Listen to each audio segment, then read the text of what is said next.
comes up all the time. What'll hockey life be like around here, including for the franchise itself, when Sidney Crosby, Evgeny Malkin, and the grand core of franchise superstars that have been in place seemingly for 40 years aren't around anymore? I got news for you. At least it'll be news for some of you. They're going to be just fine. Good morning to you.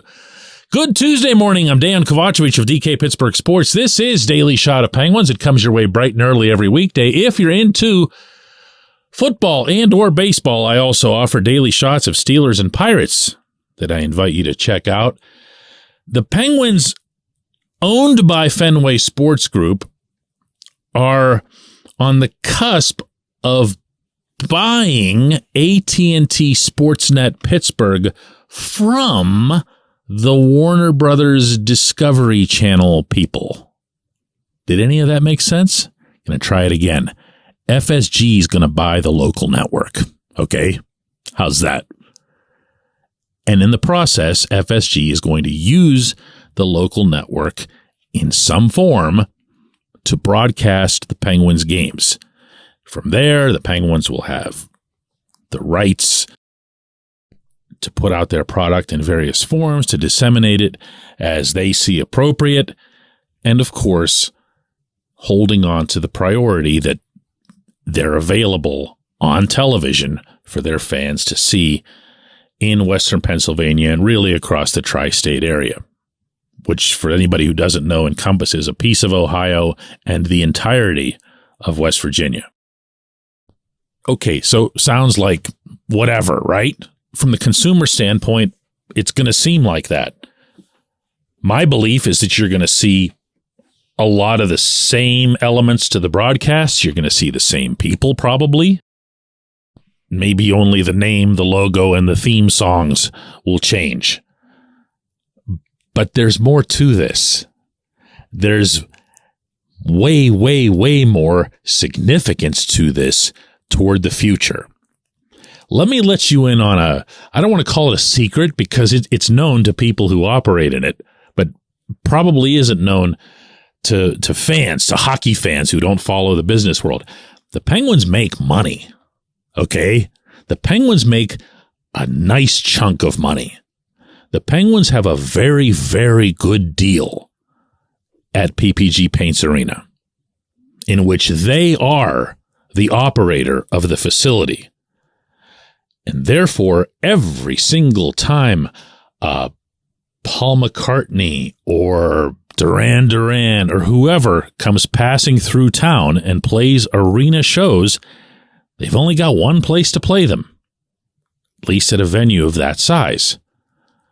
And that is all money that not directly, not ticket for ticket, the way it does for hockey, but the money that is made off of these shows. I'll say it again. The Penguins are the operator. FSG literally is the operator. Now, you separate hockey revenues from concert revenues. I get that part. That's very important toward the salary cap. When the NHL does its cap accounting, all that counts toward the revenues that are shared with the players and used to create the cap, meaning to create the cap guidelines, the money guidelines, is what's very pointedly referred to as hockey revenue. And this is why, because if the Rangers listed all their revenues, Madison Square Garden and so forth, yeah, you get the idea. Now, add on to that, this is well known, that the Penguins, and now again, in turn, FSG is responsible for that massive tract of land across the street where the Civic Arena used to sit. Yeah, it's taken more than a decade to get some shovels in the ground, but the shovels are there and working. There's a skyscraper going up. Now, with a lot of the more important hurdles cleared with the community leaders in the Hill District, you're going to see buildings shoot up. Real live enterprises, a Columbus-type entertainment complex, residential, retail, all kinds of stuff Guess who benefits from that? Yeah. Okay, now take all of that and the hockey and throw into it having a network. In the short run, and I don't doubt this for a second, it's going to be a hit for the team. And they're going to make that clear. They're going to make that known. But in the longer run, and anyone in the sports business will tell you this, it's far preferable to have control of your broadcast rights, especially if it involves the internet and streaming. And that's where this is going to get fascinating. Because the NHL, just like the other three major professional sports leagues in North America, wants to have that control, wants to be able to sell that control as they insanely did a couple of years ago in the ESPN deal. And I have a feeling that the Penguins are going to do their share of battling for that control at the local level. Remember where you heard this. And if they do, and if they can offer a streaming product to their fans, regardless of whether they're in Pittsburgh or not, or anywhere in the immediate region, and they say you can watch Penguins games wherever you are without worrying about a blackout, without worrying about any kind of restrictions, if you pay X fee, they're gonna get X fee. Believe you me, I've heard from the consumers of these streaming services, the number one liability, the number one thing that keeps them either from signing up or from staying after they signed up is the blackouts. If the Penguins can figure that out, if the FSG folks can figure that out, and they've got all these other revenues, do not worry. Do not worry about the same scenario that arose, back at the turn of this most recent century, where the Penguins went into bankruptcy and had to struggle like crazy and become the worst team in the league. They're going to be just fine. When we come back, J1Q.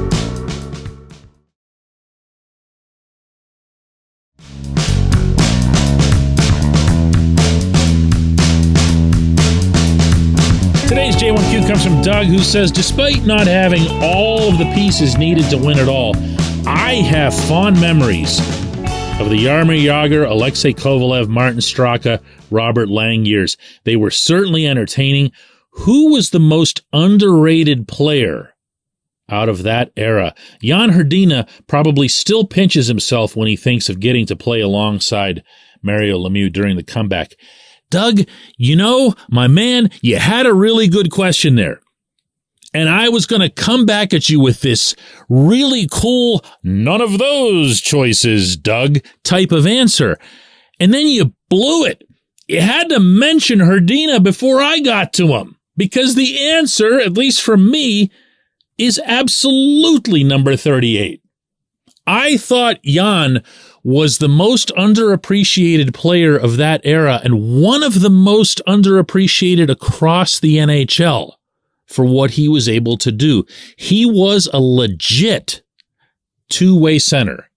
He was smart enough to be able to handle all the duties that he needed to do on his side of the red line, but also humble enough to not let the occasional good offensive streaks that he'd get into dissuade him from staying with that. And you know exactly what I'm talking about as a longtime hockey fan, because you have to be one to be having this conversation. Jan could do a little bit of everything. And the ultimate praise for Jan came not so much with what you're saying about getting to play alongside Mario.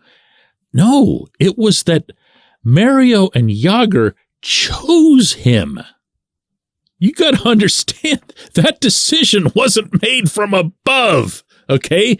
66 and 68 wanted to play together. That was going to be a no-brainer. 66 didn't want to take draws. 66 didn't want to have any kind of defensive assignments in this phase of his career. And 68 never wanted that. So they got Jan to do their dirty work while also understanding that Jan could, and by the way, did, contribute to what they wanted offensively, that he had the instincts to be able to compete up there with those guys, as well as the confidence and the poise. He wasn't going to get blown away. He was anything but the type to get blown away. Now, whenever I would talk to him, and this goes back to, the practices and so forth around that time, Jan would acknowledge, wow, man, this is great. What an honor. He knew this was going to be something that was going to contribute to defining his career. And he was right. But on the ice, there was something that was just super cool about the guy. And I respect him for that immensely. I am not taking anything away from Kovalev, Straka, Lang, anybody else that you might mention from that time period. But I am saying that Jan was the one who was underappreciated more than anybody else. And can I just throw this in parenthetically before we go off for the day? Part of what breaks my heart about Teddy Bluger's jaw getting busted was that Teddy had so much of that in him.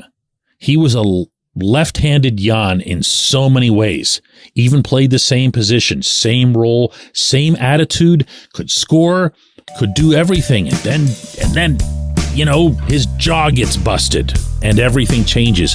I really hope he continues to get a chance in Las Vegas and just keeps blossoming. I appreciate the question. I appreciate everyone listening to Daily Shot of Penguins. We're going to do another one of these tomorrow.